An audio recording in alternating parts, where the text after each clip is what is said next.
Friends, இன்னைக்கு நம்ம சேனல்ல நீங்க பாக்குறது பாத்தீங்கன்னா நம்ம எல்கே டென்ட் ஹவுஸ் ஊட்டி கோத்தகிரி கஸ்டமர் வந்து மைக் செட் வச்சிருக்காரு, பிளஸ் டென்ட் ஹவுஸும் வச்சிருக்காரு. அவங்க கேட்ட மாதிரி இன்னைக்கு ஆர்டர் பேஸ் பண்ணிருக்காங்க.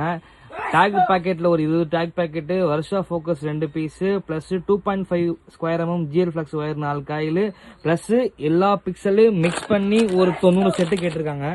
நீங்களே பாருங்க ஃப்ரெண்ட்ஸ், நம்ம ரெகுலரா தர ஒரே குவாலிட்டி எப்போதும் தரதுக்கு எல்லா பேர்த்துக்குமே. பிளஸ் 7 செட்டும் சாம்பிள் எடுத்திருக்காங்க அவங்க. நம்ம ரெகுலரா தர ஸ்டார் நீங்களே பாருங்க ஃப்ரெண்ட்ஸ், இதுதான் நம்ம ரெகுலர் கஸ்டமர் எல்லா பேருமே விரும்பி கேட்கறது. ஏன்னா குவாலிட்டி வைஸ் இது பேஸ் பண்ணி பாத்தீங்கன்னா குவாலிட்டி பக்காவா இருக்கும். பிளஸ் இந்த ஐட்டம் யாரும் அவ்வளவு யூஸ் பண்ண மாட்டாங்க. நம்ம சைட்ல இருந்து எல்லா பேரும் என்கொயரி பண்ணி கேட்கறதுனால நம்ம இந்த ஐட்டம் ஃபுல்லா ரீப்ரொடியூஸ் பண்ணிட்டு இருக்கோம். இது மாதிரி யாருக்காவது இல்ல அர்ஜென்ட் பேஸ் ஆர்டர் தேவைப்பட்டுச்சுன்னா மேல வாட்ஸ்அப் நம்பருக்கு வாட்ஸ்அப் பண்ணுங்க.